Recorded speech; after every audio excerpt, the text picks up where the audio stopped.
Hello guys, today we are going to analyze a game by two 9-year-old kids.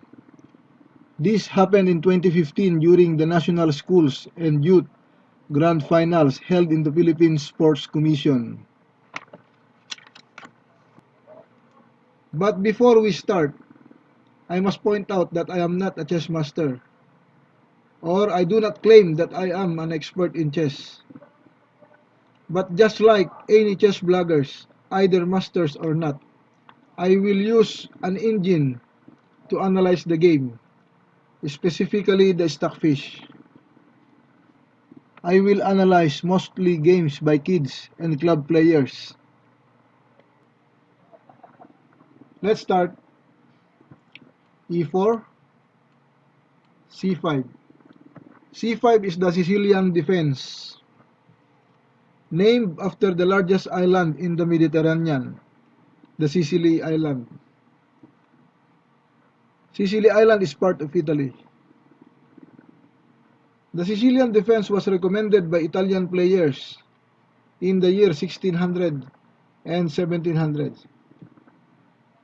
But the name Sicilian Defense was made in 1813 by the English chess master Jacob Henry Sarrat when he referred to an old manuscript calling E4C5 Il Gioco Siciliano, in English, the Sicilian game. I read this information from the book Chess Opening Names by Nathan Rose. Nathan Rose is not a chess master, as I do not see any title connected in his name. He is probably just like me, a chess enthusiast. So let's continue. Knight c6 is one of the two most common second move of the Sicilian defense. The other one is the d6. So let's continue. White plays bishop b5. White chooses the Rusolimo variation, avoiding the main lines, probably because black is a stronger player.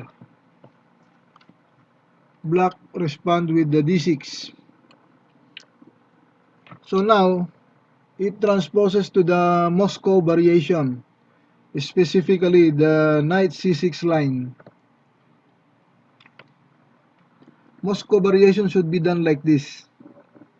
So after knight f3, d6, bishop b5, and knight c6. So there are other two popular lines for the Moscow variation. It is the bishop d7 or the knight d7. So let's continue. White plays d4. In this position, for white, castle is recommended by the engine, and it says that white is better. But white opted to open the center. So c takes d4, knight takes d4, bishop d7. In this position, Stockfish says white is slightly better. Then white takes the knight, bishop takes c6. I don't like exchanging the bishop with the knight here, especially that black will eventually have a stronger center.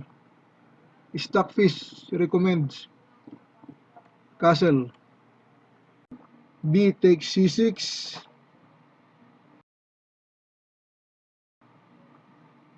knight c3.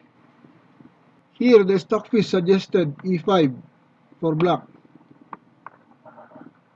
to have more control of the center and to gain tempo against the knight. But black opted for knight f6. Castle, G6, H3. This is not the best move here, making a prophylactic move against G4 square, because you can always make F3 later. Bishop G7, fianchettoing the bishop is a setup of the Sicilian dragon. Bishop E3, castle, F3. This makes the H3 move useless and losing a tempo. So black plays rook B8, attacking the B2 pawn. Rook B1, C5, knight D E2, bishop C6. I prefer H6 here, controlling the G5 square. Probably black is planning to maneuver the knight via D7, E5, and C4. So queen D2, normal development for the queen against the dragon setup.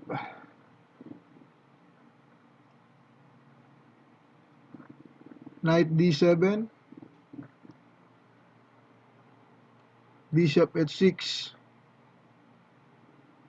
knight E5, bishop takes G7. So here white eliminates the bishop on the long diagonal that is dangerously gunning on the B2 pawn. King takes G7, knight G3. Since the bishop is no longer on the long diagonal, B3 is safe here as a prophylactic move against the knight coming to the C4 square. Or it's better to play knight D5.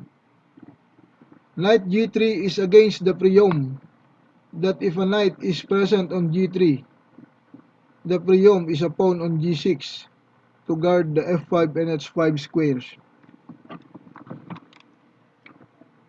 Knight C4 attacking the queen and the B2 pawn. Queen C1 is forced not to lose a pawn. Queen B6. Black is trying to seize the initiative. B3. Queen A5. Knight G E2. The knight loses 2 tempi, but the computer says the position is equal. Knight A3. Rook A1. Knight B5. This is not a good move. The computer recommends Rook FC8. Knight B5 will pave the way for white to snatch back the initiative. Knight takes B5. Bishop takes B5. C4 gaining a tempo. Bishop A6. Bishop C6 is better because the bishop on A6 has no purpose and loses tempo. Now white plays knight C3 and trying to seize the initiative, planning knight D5. D5 is unguarded, that is why the bishop is better on C6. And black plays E6. E6 is a prophylactic move to control D5 square, but this creates a weakness on D6. White plays Rook D1, exploiting the weakness on D6. Queen C7, Queen B2. This is a quiet move or silent move. seems harmless but with bad intentions. So black answers f6, creating another weakness on e6. King g8 would have been better in this situation. Queen d2 is still targeting the weak d6. Rook fd8, better is rook bd8 because there is no file to control in the b file. Knight e2, queen c6, knight f4, exploiting another weakness on e6. King f7, h4, bishop b7, knight h3, planning queen h6. So black's king is forced to go on g7 to defend the h6 square. Knight f4, king f7, knight h3. White is initiating a draw because his opponent is a stronger player. But black doesn't want a draw, so he gambled with d5 to complicate the position.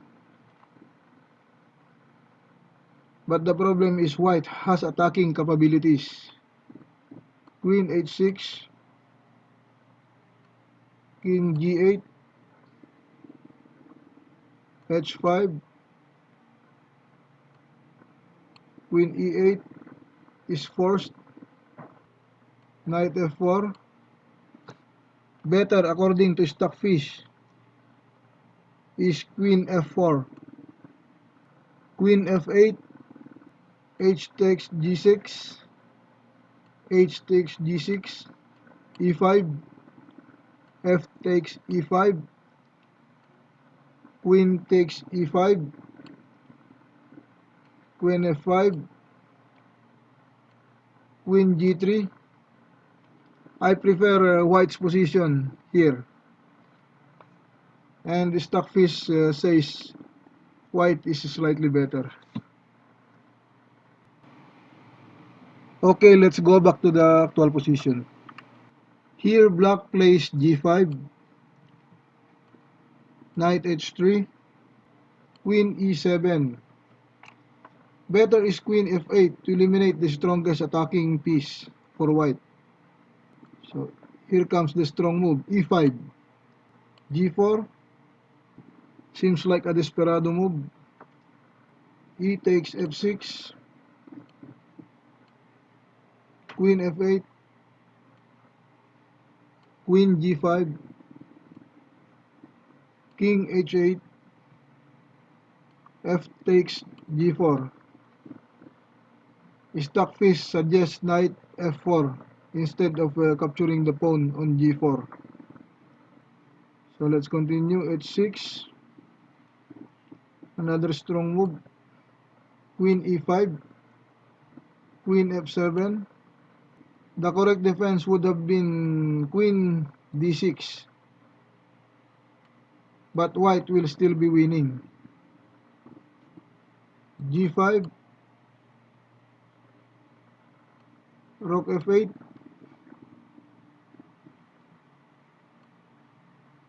rook f1, queen takes h5, f7 check, king h7 only move,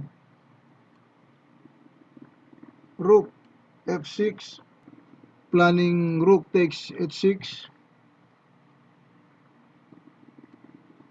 rook takes f7, g6 check, queen takes g6, rook takes g6, and white wins on time. Black's flag has already fallen when White moved Rook G6. So you saw how the game proceeded. The two 9-year-old kids are very strong, and they represented the Philippines in the ASEAN Age-Group one time or more, especially the black player because he is stronger and has more support from his city. I hope you like the game. So please comment below, please support my channel, and click the subscribe button. Thank you, and see you next time.